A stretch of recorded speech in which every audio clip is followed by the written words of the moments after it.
है। हाँ, आप देखते हैं जी क्या चल रहा है। हाँ, इतिहास का। हाँ, हम लोग अभी दिल्ली सल्तनत के बारे में शुरू किए हैं। ठीक है, पहले देखते हैं आक्रमणकारियों का क्रम देखते हैं। भारत में आक्रमण पश्चिम तरफ से होता है हमेशा। ज्यादातर जितने भी आक्रमण देखेंगे वो पश्चिम दिशा की ओर से हुआ है। तो मध्यकालीन इतिहास में देखेंगे कि कहां कहां से युद्ध हुआ है। तो दो जगह याद रखना। एक तो पहला हुआ था अरब से, पहला आक्रमण हुआ था अरब से। अब दूसरा आक्रमण होगा तुर्की। ठीक है, तुर्की से हुआ था और अरब से हुआ था। आगे बढ़ेंगे और ध्यान देना। ठीक है, पहला आक्रमण हुआ था कहां से? अरब से। अब दूसरा आक्रमण हुआ था तुर्की से। ये तुर्की से हुआ था।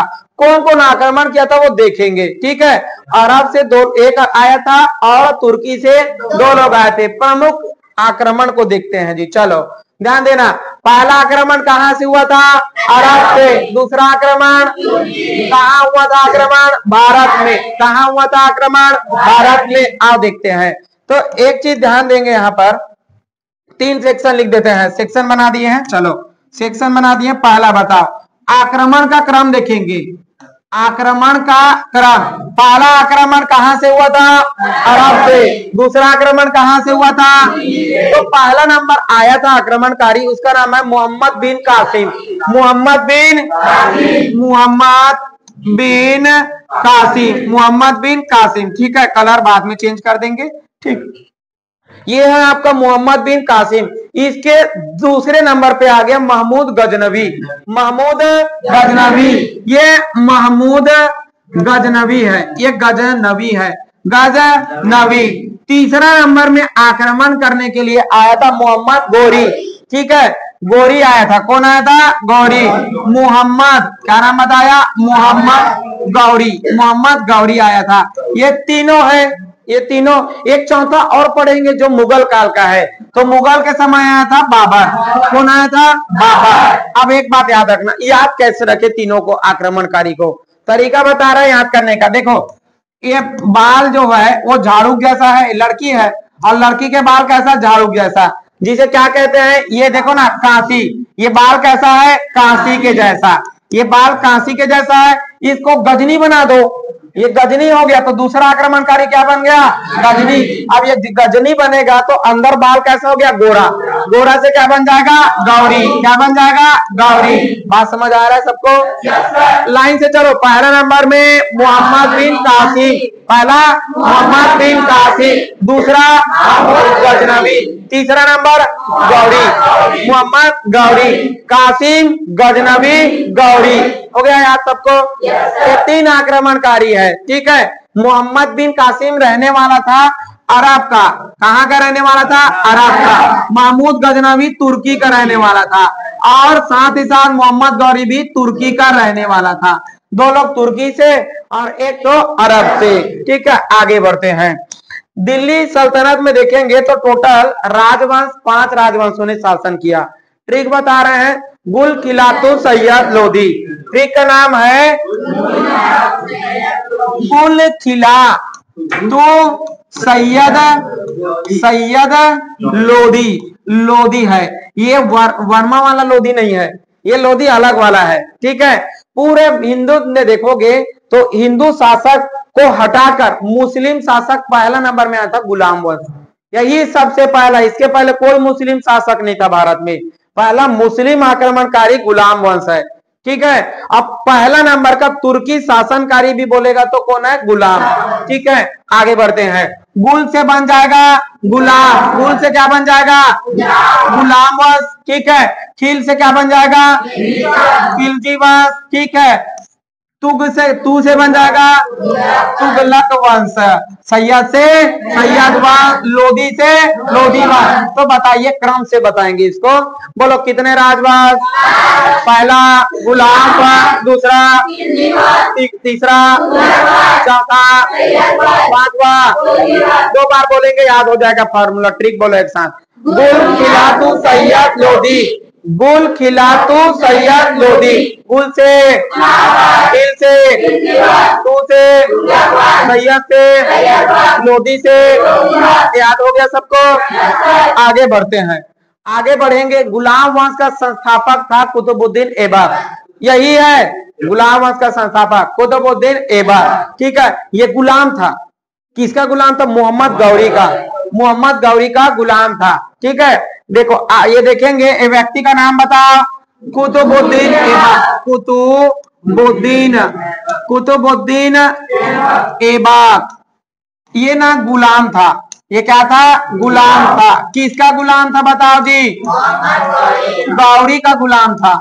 गुलाम मतलब पैसा में खरीदते होते हैं इसको, पैसे में खरीदा जाता था उस समय। बंदगा कहते थे, दास, दास कहते थे। दास माने नौकर, दास माने क्या होगा? नौकर। और नौकर वंश का संस्थापक या दास वंश का संस्थापक या गुलाम वंश का संस्थापक यही है। बताइए इस वंश का नाम बताइए। गुलाम वंश। ये गुलाम वंश है। इसी को और क्या कहेंगे? दास वंश। ठीक है, इसी को दास वंश कहा जाता है। ये दोनों वंश का संस्थापक कुतुबुद्दीन ऐबक, चूंकि वो एक गुलाम था। ये गुलाम था माने नौकर था, नौकर था। कभी भी गद्दी में बैठकर इसने अपने आप को क्या नहीं बोला? राजा मतलब क्या धारण नहीं किया? सम्राट की उपाधि धारण नहीं किया। सम्राट की उपाधि धारण नहीं किया। ये ऐसा शासक है जिसने सम्राट की उपाधि त्याग दिया। सम्राट की उपाधि त्याग कर उसके जगह कोई ना कोई तो रखेगा नाम। ठीक है, उसके जगह कुछ ना कुछ नाम रखेगा, तो उसे कहते हैं मलिक। मलिक माने नौकर। ठीक है, मलिक माने क्या हो जाएगा? नौकर। और एक और है सिपाह सलाहदार। ठीक है, अपने आप को सम्राट के जगह क्या कहा इसने? मलिक कहा। और होता है सिपाह सलाहदार। सिपाह सलाहदार, सिपाह सलाहदार का मतलब इसका बंदगा मतलब नौकर। गुलाम वंश का संस्थापक कुतुबुद्दीन ऐबक, जो कि मोहम्मद गौरी का गुलाम था, सम्राट की उपाधि त्याग कर मलिक या सिपाह सलाहदार की उपाधि धारण किया। सिपाह सलाहदार की उपाधि धारण किया। इसके ना 3 नौकर थे। मोहम्मद गौरी के 3 नौकर थे, जिसमें से ये लाहौर को संभाल रहा था। और जैसी मौत हो गया मोहम्मद गौरी का, उसी समय इसने अपने आप को स्वतंत्र राजा घोषित कर दिया। और स्वतंत्र राजा घोषित करके, ये उस समय ना, ये गौरी था दिल्ली का गवर्नर था उस समय कुतुबुद्दीन ऐबक। पहले कहाँ का गवर्नर था? दिल्ली का गवर्नर था। बाद में ये सम्राट बन गया, लेकिन सम्राट की उपाधि त्याग कर सिपाह सलाहदार या मलिक की उपाधि इसने धारण कर लिया। ये गरीबों का बहुत सेवा करने वाला था। जैसे कोई मरीज तबियत खराब है तो अपने राजवैद्य शाही वैद्य को भेज दिया, शाही वैद्य को भेज दिया, इसलिए इसको क्या कहते हैं? हातिम। गरीबों को जिस सेवा करता है उसे कहते हैं हातिम। तो इसे ही हातिम कहा जाता है। और साथ ही साथ ये लाखों रुपए का दान करता था। लाखों रुपया। कोई बोल दिया महाराज वो बेटी की शादी करना है, पैसा चाहिए, 1 लाख रुपया दो। उस समय 1 लाख, लाखों रुपए दान करने वाला, इसलिए इसको लाख बख्श भी कहा जाता था। क्या कहते थे? लाख बख्श। लाख बख्श। लाख बख्श मतलब क्या होता है? लाखों का दान करने वाला। लाखों का दान करने वाला लाख बख्श। तीसरा चीज और एक नाम है, इसको ना पूरा मुंह जुबानी था कुरान। कुरान पूरा मुंह जुबानी था, इसलिए इसको कुरान खां भी कहते हैं। 3 नाम से बोला जाता है इसको। तीसरा नाम क्या बोला हमने? कुरान खां। कुरान खान या खां जो भी। ठीक है, एक साथ बोलेंगे। 3 नाम इसका। पहला नाम बताइए हाथी, दूसरा लाख बख्श, तीसरा कुरान याद होने के कारण क्या बोला गया इसको? ठीक है, लाखों का दान देने के कारण, गरीबों की सेवा करने से, ठीक है, इसने सम्राट की उपाधि त्याग कर कौन सी उपाधि धारण किया? मलिक, या नहीं तो सिपाह सलाहदार। ये कुतुबुद्दीन ऐबक है। यही कौन है? कुतुबुद्दीन ऐबक है। इसके दरबार में ना 2 लोग रहते थे। कितने लोग रहते थे? 2 लोग है। ठीक है, 2 लोग रहते थे।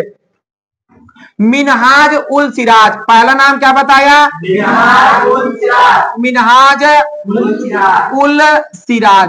मिनहाज उल सिराज। ठीक है, सिराज एक क्रिकेटर है क्या? मोहम्मद सिराज है ना, बॉलर है शायद ना।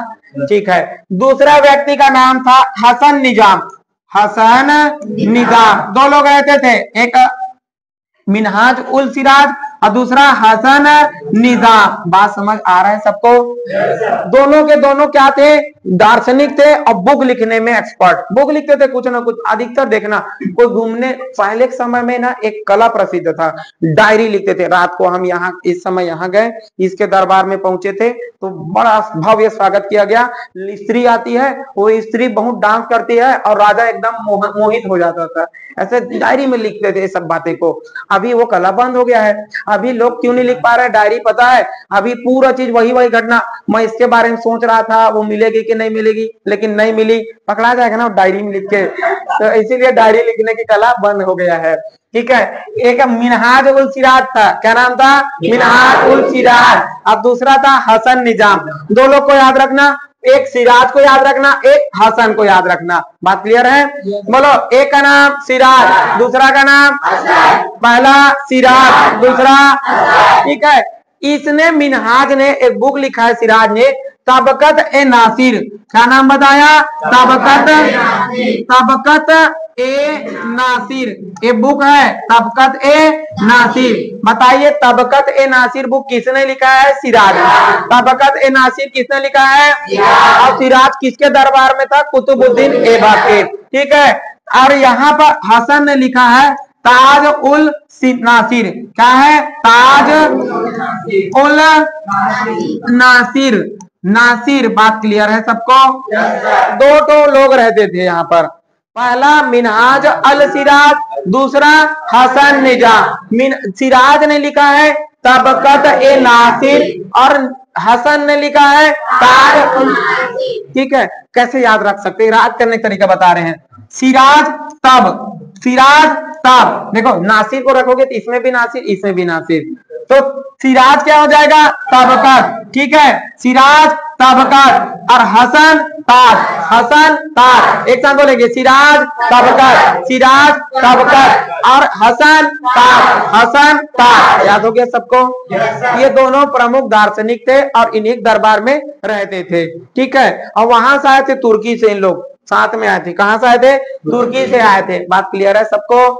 कोई दिक्कत? अब ये ध्यान देना, उस समय दिल्ली सल्तनत था ना, उसका क्षेत्र ये देख रहे हैं वो पूरा है। ठीक है, इतने क्षेत्रों में पूरा कब्जा था। गुलाम वंश, कौन सा वंश था? गुलाम वंश। आप पहले आए होंगे, कुतुबुद्दीन ऐबक कुछ एरिया जीते, फिर उसके बाद इसका बेटा आया, बेटा ज्यादा दिन तक राज नहीं कर पाया तो दामाद बन गया। अब दामाद बना तो इल्तुतमिश ने एरिया और बढ़ा दिया। ऐसे ऐसे करके पूरा दिल्ली सम्राट का, दिल्ली सल्तनत पूरे इस एरिया में फैल गया। उत्तर से पूरा जम्मू कश्मीर से लेकर दक्षिण के तमिलनाडु तक फैला हुआ था दिल्ली सल्तनत। कहां से कहां तक? उत्तर जम्मू कश्मीर से दक्षिण तक पूरा फैला हुआ था। ठीक है, बंगाल में अभी भी देख रहे हैं, उड़ीसा में कम क्षेत्रों में फैला हुआ है। कम क्षेत्रों में क्यों? क्योंकि यहाँ पर हाथी है बहुत पावरफुल, हाथी सैनिक व्यवस्था बहुत ज्यादा है। ठीक है, ये सिक्का है, ये सिक्का जारी किया था कौन? कुतुबुद्दीन ऐबक। कुतुबुद्दीन ऐबक ने इसको सिक्का को जारी किया था और ये दिल्ली सल्तनत का उस समय का झंडा है। ये क्या चीज है? दिल्ली सल्तनत का झंडा। बात क्लियर है सबको? दिल्ली सल्तनत का झंडा दिख रहा है सबको? ठीक है, पट्टी है इसमें। आगे बढ़ते हैं, ये देख रहे हो जी, ये बात क्लियर है? ये ना जब कब का बात है? ये ना अजमेर विजय के समय की बात है। कब का बात है? अजमेर। अजमेर कहाँ है बताओ? राजस्थान। अजमेर राजस्थान में है। तो अजमेर विजय के समय में कौन आया था? कौन आया था? ऐबक। और ऐबक आके अजमेर में जब रुके तो वहां एक संस्कृत विश्वविद्यालय, संस्कृत स्कूल था। संस्कृत स्कूल को ढहा के उसके जगह बना दिया गया इसने झोपड़ी रहने के लिए, अल्टरनेट। अब कितने दिन रहे? 2.5 दिन तक रहने के लिए आवास बना दे, 2.5 दिन तक। जो संस्कृत विश्वविद्यालय का, संस्कृत स्कूल का स्ट्रक्चर है, इसी को कहते हैं 2.5 दिन का झोपड़ी, जो कि संस्कृत स्कूल के ऊपर बसाया गया है। कुतुबुद्दीन ऐबक ने बनाया इसको, उस समय का बात है। ध्यान देना, अजमेर में क्या चीज बनाया इन्होंने? 2.5 दिन की झोपड़ी। ये 2.5 दिन की झोपड़ी कहा जाता है। 2.5 दिन की झोपड़ी। 2.5 दिन की क्या बोला जाएगा? ये देख के ऐसा लगता है कि ये कौन सा विद्यालय था? विद्यालय था संस्कृत विद्यालय। संस्कृत विद्यालय के जगह पर बनाया गया था। बात क्लियर है सबको? संस्कृत विद्यालय के समय इसको बनाया गया था कहाँ? अजमेर में। अजमेर में कौन सा बताओ जी? 2.5 दिन की झोपड़ी। किसने बनाया? कुतुबुद्दीन ऐबक ने इसको बनाया था। आगे बढ़ते हैं, कुतुबुद्दीन ऐबक ने।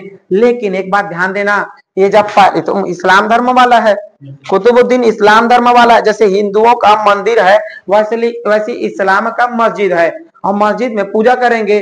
तो भारत में कहीं भी मस्जिद नहीं था। तो भारत में सबसे पहला मस्जिद बनाया गया था कुब्बत इस्लाम बनाया गया था, जो कि दिल्ली में है। दिल्ली में बनाया था कुतुबुद्दीन ऐबक ने।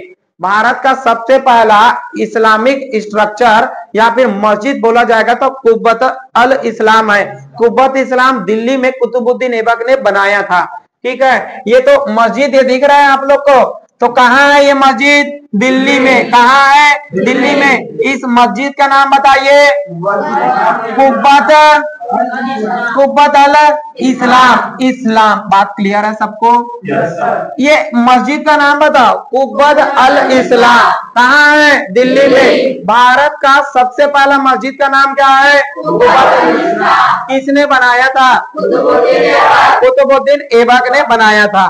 कुतुबुद्दीन ऐबक बना दिया। अब चलो आगे बढ़ते हैं। ये दिख रहा है सबको? यही मस्जिद है। इसमें थोड़ा सा स्ट्रक्चर टूटा हुआ दिखेगा। इस्लाम धर्म का खासियत क्या चीज है पता है? इसका नीचे का स्ट्रक्चर देखो कैसा दिख रहा है। हिंदू टाइप का लग रहा है? हिंदू टाइप का लग रहा है कि नहीं? ऊपर का देखो, ऊपर जब भी ऐसा शेप में दिखे, ये शेप दिख रहा है सबको? ये इस्लामिक धर्म का है। कौन से धर्म का है? इस्लाम। ये इस्लाम धर्म का है। जब भी ऐसा डिजाइन मिले ना तो ये इस्लाम धर्म का है। ताजमहल को भी देखना, ऐसी टाइप से डिजाइन है। ये इस्लाम है। और नीचे का स्ट्रक्चर हिंदू का है। तो हिंदू को बोला जाता है इंडो, और इस्लाम को बोला जाता है इस्लामिक। तो ये मस्जिद जो बना था वो इंडो इस्लामिक था। Indo Islamic. बताइए, भारत में बना इंडो इस्लामिक पहला मस्जिद कौन सा है? कुब्बत अल इस्लाम। उस समय ना एक तो रॉड था बड़ा सा, जिसे कहते हैं लौह स्तंभ। लोहा का बना हुआ है घर। अभी देखो खंबा जो बना होता है ना, खंबा वो कंक्रीट का होता है, बिजली वाला। पुराने समय में लोहा का खंबा बना के गड़ा दिया जाता था जमीन में, और उसी में खोद के लिखा होता था हमने इसका निर्माण कराया। अशोक भी देख लो, चंद्रगुप्त को देख लो, सबके सब मौर्य एक समय में बहुत चला था शिलालेख और स्तंभ लेख। तो उस समय दिल्ली में एक तो स्तंभ लेख है। कहां पर बोलेगा? तो दिल्ली में कुब्बत अल इस्लाम के सामने। ये दिख रहा है स्तंभ? ये स्तंभ किसका है? ये ऐबक का नहीं है। ये स्तंभ है चंद्रगुप्त द्वितीय का। ये चंद्रगुप्त द्वितीय का है। बात समझ आया? तो चंद्रगुप्त द्वितीय के समय में देखो, चंद्रगुप्त द्वितीय ने यहाँ पर स्तंभ बनाया था दिल्ली में। चंद्रगुप्त द्वितीय के जानकारी मिलता है कुब्बत अल इस्लाम मस्जिद के सामने। तो इसको तोड़ा नहीं गया था, क्योंकि ये रॉड दिख रहा है ना, वो छोटा मोटा लोहा बहुत लंबा दिख रहा है ना जी। ये लगभग कितना बड़ा है? बहुत ऊंचा है। 1 मंजिल से ऊपर है, 2 मंजिल के आसपास। तो लोहा कितना, जितना स्ट्रक्चर ऊपर है उतना नीचे भी रहा होगा। तो कौन खोद के निकालेगा इसको? कैसे बनाए होंगे आप लोग खुद सोचो ना। जेसीबी उस समय ना कोई, ये ह्यूमन मैन मेड है, पूरा इंसानों के द्वारा बनाया गया था। आप सोचो कितना स्ट्रक्चर बांधे होंगे, बल्ली बांस कितना बड़ा रखा होगा। ठीक है, तो ये है चंद्रगुप्त द्वितीय का। बताइए, कुब्बत अल इस्लाम के सामने किसका स्तंभ मिला है? चंद्रगुप्त द्वितीय। कैसा स्तंभ? लौह स्तंभ। कैसा स्तंभ? कहाँ है? दिल्ली में। कहाँ है? दिल्ली में। ये कैसा उदाहरण है बताओ? भारत का पहला कैसा? Indo Islamic. भारत का पहला इंडो इस्लामिक है कुब्बत अल इस्लाम। कुब्बत अल इस्लाम, ये कुब्बत अल इस्लाम है। क्या चीज है? कुब्बत अल इस्लाम मस्जिद है। कुब्बत अल इस्लाम मस्जिद कहाँ है? दिल्ली में। कहाँ है? दिल्ली में। एक तो और चीज बनाया था इन्होंने, ध्यान देना, मीनार। क्या चीज का मीनार बना था? कुतुब मीनार बनाया। देख रहे हो? कुतुब मीनार, अच्छे से समझना। ये कुतुब मीनार है। क्या चीज है? कुतुब मीनार, दिल्ली में है। कुतुब मीनार को बनाने का चालू किया था कुतुबुद्दीन ऐबक ने। बाद में ये पूरा नहीं कर पाया। 1210 में इसका देहांत हो गया, तो पूरा इसका दामाद इल्तुतमिश ने किया। लेकिन बाद में मोहम्मद बिन तुगलक के समय बिजली गिर गया इसी में। ऊपर तो स्ट्रक्चर इसका खराब, तो फिरोज शाह तुगलक ने इसको बनाया। इसी के बगल में मोहम्मद बिन ये आपका ये बगल में दिख रहा है ना, अलाउद्दीन खिलजी ने बनाया इसको, अलाउद्दीन खिलजी ने बनाया है। एक मीनार और बना रहा था अलाउद्दीन खिलजी बगल में, लेकिन इंजीनियर के गलती कारण वो टेढ़ा हो गया तो ज्यादा ऊपर नहीं जा सका, तो उसके बदले में अलाउद्दीन खिलजी ने बनाया अलाई दरबार। अलाई दरबार बनाया है कुतुब मीनार के बगल में। बात क्लियर है सबको? ठीक है, तो यहाँ ध्यान देना, ये है कुतुब मीनार। कौन सा मीनार है? कुतुब मीनार। कुतुब मीनार है। कुतुब मीनार कहां पर है? दिल्ली में। कहां पर है जी? ये कुतुब मीनार दिल्ली में है, जिसको ऐबक ने बनाया था, लेकिन पूरा नहीं कर पाया। ये केवल 2 मंजिल था। कितना मंजिल था? 2 मंजिल था, केवल 2 मंजिल था। 2 मंजिल, 2 मंजिल, उसको 2 मंजिल था। ठीक है, कितना मंजिल था? 2 मंजिल। बाद में इल्तुतमिश आया, इल्तुतमिश आके इसको बाकी काम पूरा करा के 3 मंजिल बनाया। इसको 2 मंजिल था, इसको पूरा किसने किया? इल्तुतमिश। इल्तुतमिश ने, इल्तुतमिश ने इसको 3 मंजिल बना के कितना मंजिला बना दिया? 5 मंजिल। तो वह अभी ये 5 मंजिला है। लेकिन यहाँ बिजली गिर गया। किसके समय में? मोहम्मद बिन तुगलक। किसके समय में? मोहम्मद बिन तुगलक। ठीक है, किसके समय? मोहम्मद बिन तुगलक। बिजली गिरा है किसके समय? बताओ जी। मोहम्मद बिन तुगलक। मोहम्मद बिन लिख रहे हैं उसको, देखो ना, मोहम्मद बिन तुगलक। बात क्लियर है? लिख रहे हैं वहीं से असली है, लिख रहे हैं उसको, एकदम फोकस मारो, बढ़िया शांति के साथ। यहाँ लिख रहे हैं ना, स्टेप बाय स्टेप उसको याद रखते जाओ। ठीक है, बताइए दिल्ली में कौन सा मीनार है? ऐबक ने कितना मंजिल बनाया? इल्तुतमिश ने कितना? बात समझ आ रहा है सबको? कितना बनाया? 3 मंजिल। तो टोटल कितना हो गया? 5 मंजिल। ठीक है, बात क्लियर है सबको? मोहम्मद बिन तुगलक के समय क्या हुआ था? बात समझ आ रहा है सबको? इसके बाद बिजली गिरने के बाद इसका पुनर्निर्माण कराया, माने रिपेयर कराएंगे इसको। क्या करेगा जी? रिपेयर कराएंगे। कौन कराएगा? फिरोज शाह तुगलक। फिरोज शाह तुगलक ने इसको पूरा कराया, मतलब इसको रिपेयर करवाया। ठीक है, क्रम से एकदम बढ़ना। बोलो एक साथ बोलो, कुतुब मीनार किसने बनाया? कुतुबुद्दीन ऐबक ने। कुतुबुद्दीन ऐबक ने। उसके बाद इस काम को पूरा कौन कराया? इल्तुतमिश ने। किसने? उसके बाद बिजली किसके समय गिरा? मोहम्मद बिन। उसके बाद रिपेयर किसने कराया? बात समझ आ रहा है? AEBP। बात समझ आया? AEBP क्या हो जाएगा? AEBP। एक साथ बोलेंगे, AEBP। किसने बनाया? ऐबक। किसने बनाया? किसने पूरा कराया? किसके समय बिजली गिरा? बिन तुगलक। किसके समय? बिन तुगलक। किसने इसको फिर से रिपेयर कराया? बात क्लियर है? एक व्यक्ति है जो बाजार नियंत्रण प्रणाली लागू किया था। बाजार मतलब कि बाजार नियंत्रण प्रणाली का मतलब होता है कि ये सीधा बैठो, इस जगह बैठो, सब्जी वाला इस साइड बैठेगा और ठेला वाला इस साइड बैठेगा। मंडाई मेला में कैसा होता है? मेला देखिए, बड़े बड़े मेला सब व्यवस्थित होता है। ऐसा थोड़ी ना है कि एक गुपचुप वाला वहां लगा लिया, एक गुपचुप उधर चूड़ी वाले के पास लगा लिया, एक गुपचुप वाला उधर झूला के पास। अलग अलग नहीं, गुपचुप वाला तो एक ही लाइन में, चूड़ी वाला एक लाइन में, मिठाई वाला एक लाइन में, सब अलग अलग व्यवस्थित होता है। क्यों? क्योंकि टैक्स लेने के लिए अच्छा बनता है। मिठाई वाला इतना दुकान है तो इतना रुपया आपका, चूड़ी वाला इतना रुपया, झूला वाला इतना रुपया। तो मेला में व्यवस्थित तरीके से लाने का ये प्रणाली जो चालू किया था, उसका नाम क्या है? अलाउद्दीन खिलजी। तो अलाउद्दीन खिलजी इसको क्या समझता था? अपना प्रतिद्वंदी, मतलब दुश्मन के रूप में समझता था, दुश्मनी की निशानी में। ठीक है, कौन? अलाउद्दीन खिलजी। अलाउद्दीन खिलजी। अब खिलजी ने क्या किया? इसके बगल में ही अलाई मीनार बनाना चालू कर दिया। थोड़े दूर में इसके क्या बनाना चालू कर दिया? अलाई मीनार। अलाई मीनार बनाना जब चालू किए थे तो इसको कंपटीशन के रूप में ये लोग 6 मंजिल और बड़ा बनाना चाहते थे, लेकिन बड़ा बनाना चाहते थे, इंजीनियरों के गलती कारण वो टेढ़ा हो गया। अब टेढ़ा, हल्का टेढ़ा हो गया तो ज्यादा ऊपर जा सकता है क्या? नहीं जा सकता। तो ये इंजीनियरों के गलती कारण वो क्या हो गया? अधूरा हो गया। अधूरा हो गया तो वहीं उसको क्लोज कर दिया गया। लेकिन ये बताना चाहते थे कि इसको याद कर रहा हूं तो मैं भी, मेरा भी कुछ ना कुछ सहयोग होना चाहिए। तो अलाउद्दीन खिलजी ने यहां पर अलाई दरबार बना दिया। क्या बना दिया? अलाई दरबार। अलाई दरबार बनाया। अलाई दरबार किसने बना दिया? खिलजी ने। ठीक है, नाम से ही लग रहा है अलाई, अलाउद्दीन खिलजी।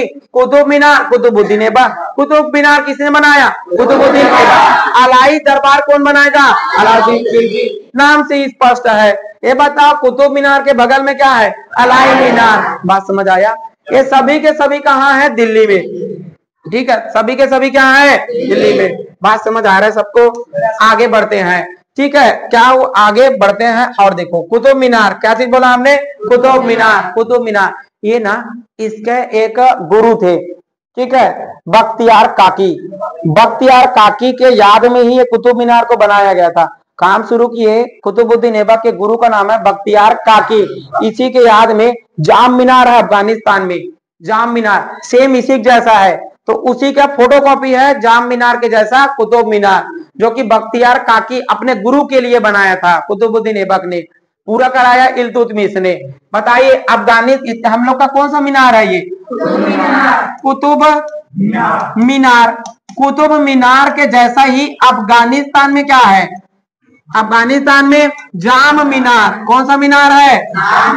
जाम मीनार। ठीक है, तो जाम मीनार अफगानिस्तान में है, दोनों को रिलेटेड है। अब ये बताओ जी, कुतुबुद्दीन ऐबक के गुरु का नाम क्या है? बख्तियार। बख्तियार काकी, ये उसके गुरु है। इसी के लिए इन्होंने बनाया था क्या चीज? कुतुब मीनार। कुतुब मीनार जो कि को रिलेटेड है किसके जैसा? जाम मीनार के जैसा। जाम मीनार के जैसा है। दिल्ली में जाओगे ना तो आप लोग को बहुत सारा स्ट्रक्चर मिलेगा इस्लामिक धर्म का।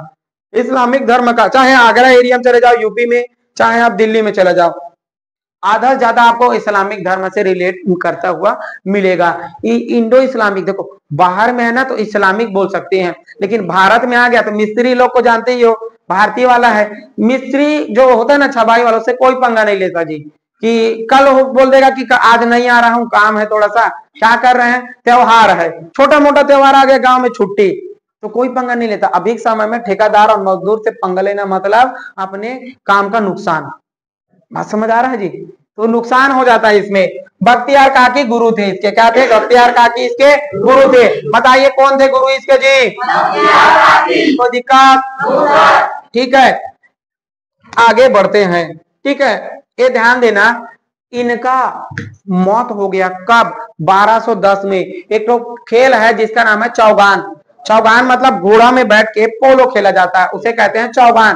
प्राचीन समय से हॉर्स पोलो कहते हैं अभी वर्तमान में। ये शौकीन था क्या चीज का? हॉर्स पोलो का। ठीक है, हॉर्स पोलो का एकदम शौकीन था। घोड़ा चलाना इसको एक आदमी सिखाया था जिसका नाम है अब्दुल अजीज। क्या नाम है? अब्दुल अजीज।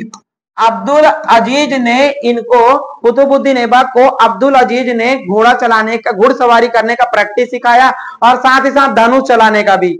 धनुष चलाना और घुड़सवारी दोनों सिखाया इसने अब्दुल अजीज ने। लेकिन इसको शौक था क्या चीज? चौगान खेलने का। और चौगान खेलते खेलते समय घोड़ा गिर गए। अब घोड़ा गिर के, घोड़ा इसके मुंह में कूद गया। घोड़ा इसके मुंह में गिर के ना हड्डी फ्रैक्चर हो गया, इसका हड्डी फ्रैक्चर हो गया और तुरंत स्पॉट डेथ हो गया। ब्रेन को लगा ना जोर से, तो चौगान खेलते समय इसका घोड़े से गिरकर मौत हो गया।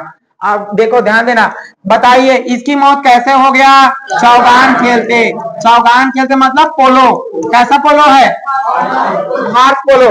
पोलो का जो बॉल होता है वो बहुत महंगा होता है। 15-20 हजार तो नॉर्मल प्लेयर लोग के लिए है, और उससे ज्यादा लाखों लाखों बॉल आता है। आप लोग देखना ना, क्रिकेट खेलते हैं विराट कोहली, महेंद्र सिंह धोनी, ये क्रिकेट वाला बॉल जो आता है ना, कार्क का बॉल, वो बहुत महंगा होता है, लाखों में बिकता है। ठीक है, इसलिए देखना कभी भी बॉल बाहर चले गए ना, उसको पकड़ के लाएंगे बॉल को और लाते हैं वापस। ठीक है, कोई चल के कोई बाहर, ये बॉल में गिर गया बाहर और उसको पकड़ के नीलामी कर दिया, तो ये देखो इसी में कोहली ने छक्का मारा, 6 छक्का मारा युवराज सिंह ने, और उधर नीलामी कर दिया 5 करोड़ 5 करोड़, बोले लगा दिया 10 करोड़, अरबपति। इनडायरेक्ट पैसा आया ना, तो इसीलिए बॉल को वापस लाया जाता है। ठीक है, अभी एक लड़की का यहाँ बॉल लग गया, बॉल लगा ना, तो उसको बता रहे हैं देखो ऐसा ऐसा। अरे एक्टिव रहना चाहिए।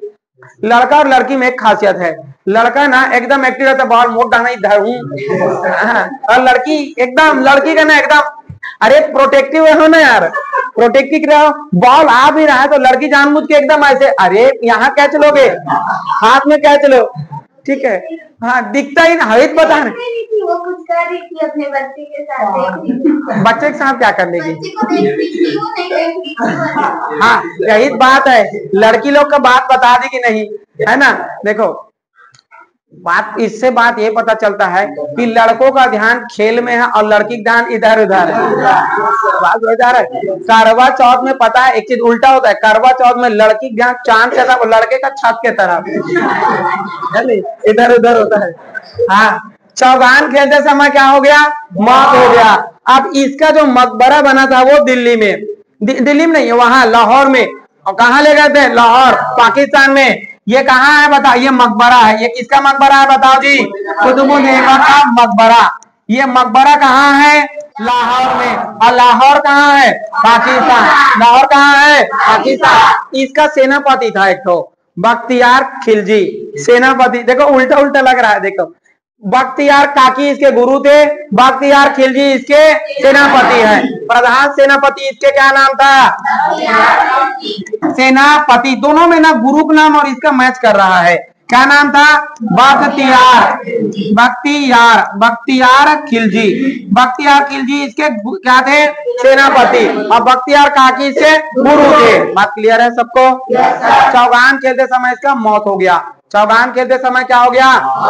देखो कुतुबुद्दीन ऐबक, ऐबक मतलब क्या होता है? चांद का देवता, चांद का देवता। ऐबक का कोई अर्थ पूछ लिया ना, ऐबक, तो ऐबक का अर्थ होता है चांद का देवता, चांद का देवता। तो अधिकतर ना देखना इस्लाम वाले लोग चांद को ही पूजा करते हैं और हिंदू धर्म वाला सूर्य की पूजा करते हैं, ठीक है, सूर्य को।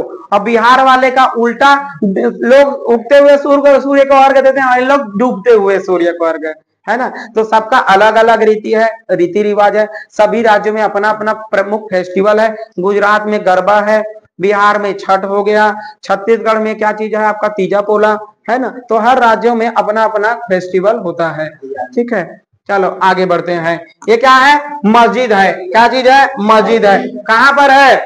लाहौर में। कहाँ है? लाहौर में। आगे बढ़ते हैं, ठीक है। ये अलाई दरबार है। ये क्या चीज है? अलाई दरबार। अलाई दरबार कहाँ है?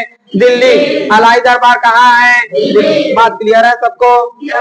अलाई दरबार कहाँ है जी? ठीक है, मैं बन गया भीगी बिल्ली।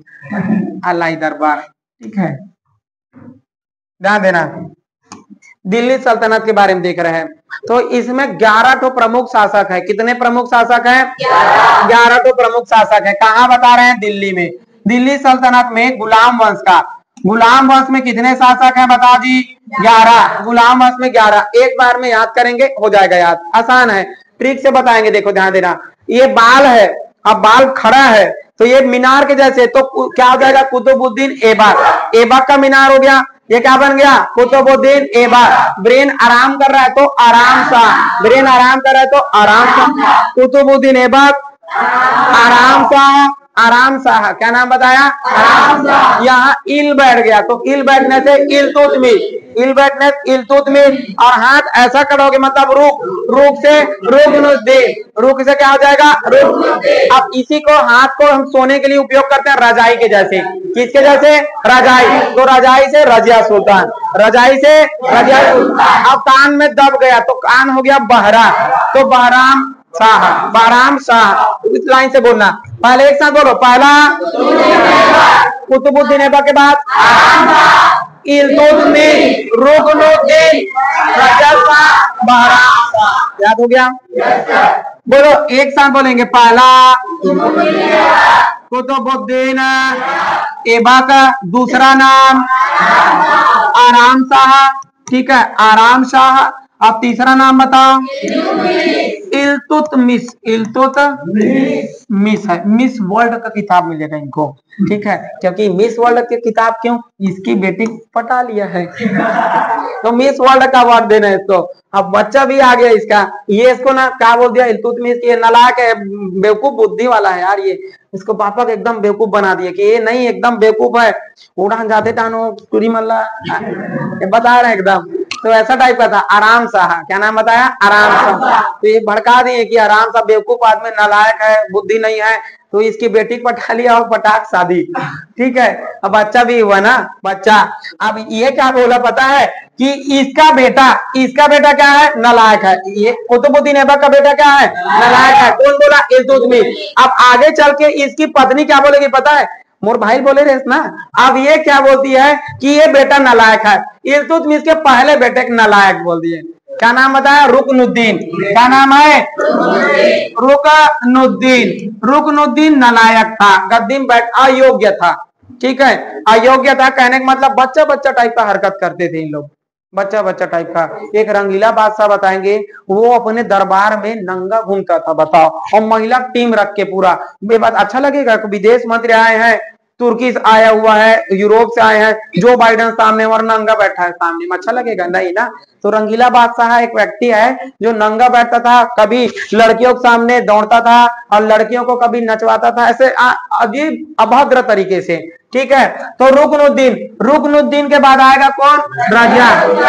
रजिया सुल्तान आ गए जी। अब रजिया सुल्तान के बाद अगला कौन आ जाएगा? बहराम शाह। बात क्लियर है? एक साथ बोलेंगे, पहला कुतुबुद्दीन ऐबक, आराम शाह, इल्तुतमिश, रुकनुद्दीन, रजिया सुल्तान, बहराम शाह। ठीक है, यहाँ तक हो गया था। अब सो गया तो क्या चालू करेगा? अलार्म बज रहा है तो उसको क्या बंद करेगा कि नहीं बंद करेगा? अलाउद्दीन मसूद शाह। क्या नाम है? अलार्म से बनेगा। देखो, बहराम शाह था, क्लियर है सबको? ये बहरा हो गया, बहरा बंद कर दिए, अलार्म को बंद करेगा, इसका मतलब अलाउद्दीन मसूद शाह। अलार्म को बंद किया मतलब अलाउद्दीन मसूद शाह। अब नाक को सिरकने के लिए जाएगा, इसका मतलब नसीरुद्दीन। ठीक है, नसीरुद्दीन शाह। क्या हो जाएगा? नसीरुद्दीन शाह। इन सब घटना देख रहा था। उल्लू से बन जाएगा क्या? उलूग। क्या बन जाएगा? उलूग। क्या बन जाएगा? उल्लू। उल्लू से क्या बनेगा? उलूग। अब आगे आ जाएगा कैकुबात। आगे बढ़ते हैं। ठीक है, इसको छोटा कर दे जी, ये छोटा है, काम का नहीं है। ठीक है, आगे ध्यान देना। बहराम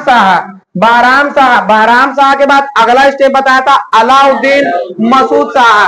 अलार्म बंद किया, अलाउद्दीन क्या बन बोला हमने? अलाउद्दीन मसूद शाह। ठीक है, अलार्म बंद कर दिया। अब अलार्म बंद करके कहा? बाहर। अब बाहर नाक सिरकने, तो नाक सिरकने से क्या बनेगा? नसीरुद्दीन शाह।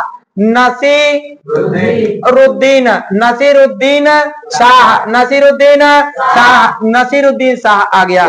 अब इन सबको देख रहा था उल्लू। कौन देख रहा था? उल्लू। तो उल्लू से बनेगा उलूग खा। क्या बन जाएगा? उलूग। क्या नाम बताया? उलूग खा। बात समझ आ रहा है? इसी को कहते हैं बलबन। इसी का नाम क्या है? बलबन। अब ऐसा कर लो, नाक सिरा का तो बल कर रहा था। ठीक है, नसीरुद्दीन क्या हो जाएगा? नसीरुद्दीन। और नसीरुद्दीन के बाद उलूग खान। कौन हो जाएगा? बात समझ आ रहा है सबको? उसके बाद उल्लू पूछता है काय को आया इधर? काय को आया मतलब कैकुबात। क्या हो जाएगा? कैकुबात। ठीक है, क्या? कैकुबात। मैं क्यों बताऊं? ये लड़का क्या बोलता है? मैं क्यों बताऊं? तो क्यूमर्स। क्या हो जाएगा? क्यूमर्स। बात क्लियर है सबको? उल्लू से बोलेंगे, उल्लू से उलूग का। कैकू आया इधर मतलब कैकुबात। मैं क्यों बताऊं? क्यूमर। उलूग का, कैकुबात, क्यूमर। याद हो गया सबको? चलो एक साथ बोलेंगे, पहला कुतुबुद्दीन ऐबक, रुकनुद्दीन, रजिया सुल्तान, बहराम शाह, अलाउद्दीन मसूद शाह, नसीरुद्दीन, उलूग का, उसके बाद कैकुबात, क्यूमर। याद हो गया सबको? कोई दिक्कत? ये टोटल कितना हुआ? 6, 7, 8, 9, 10, 11 ठो है। कितना है? 11 ठो है। ये 11 ठो आराम से याद हो जाएगा। कोई दिक्कत है क्या? आगे बढ़ते हैं। पहला शासक का नाम बताइए। कुतुबुद्दीन ऐबक। इसके बाद उत्तराधिकारी बना इसका बेटा, बेटा का नाम बताओ जी, आराम शाह। ये आराम करता था, आराम शाह, ठीक है। आराम शाह कैसा था? अयोग्य था, अयोग्य था, अयोग्य शासक था। कैसा शासक था? अयोग्य शासक था। इसीलिए वो कुतुबुद्दीन ऐबक, कुतुबुद्दीन ऐबक ये था आपका, कब से चालू हुआ इसका कार्यकाल? 1206, 1206 से 1210। देहांत हो गया ना 1210 में, चौगान खेलते। तो अब ये आएगा 1210 से, कहां से आएगा? 1210 से लेकर 1211, 1200 कहां तक? 11 तक। केवल 8 महीना, कितने महीना शासन किया? 8 माह शासन किया। बताइए दिल्ली सल्तनत में गुलाम वंश में से कौन सा शासक था जो केवल 8 महीना शासन किया? कौन अयोग्य शासक था? ठीक है, इसीलिए इसके जगह पर गद्दी में बैठ गया इल्तुतमिश, इल्तुतमिश, इल्तुतमिश, ठीक है, इल्तुतमिश। लेकिन याद रखना, चूंकि गुलाम वंश का नाम चल रहा है, ये उसका दामाद है, तो इसका वंश अलग होगा। इसका वंश था इलबरी वंश। क्या नाम था? इलबरी वंश, इलबरी वंश, या इसी को शमसी वंश भी कहते हैं। इलबरी को ही क्या कहते हैं? शमसी, शमसी, इलबरी को ही शमसी कहा जाता है, शमसी नहीं, शमसी, ठीक है। बताइए, तो इलबरी वंश, गुलाम वंश को ही क्या कहा जाएगा? शमसी वंश, ठीक है। गुलाम वंश को इलबरी वंश भी कहा जाता है और शमसी वंश भी कहा जाता है। किसी कोई दिक्कत है क्या? ठीक है, दिल्ली सल्तनत का है ये। क्या चीज का है? दिल्ली सल्तनत।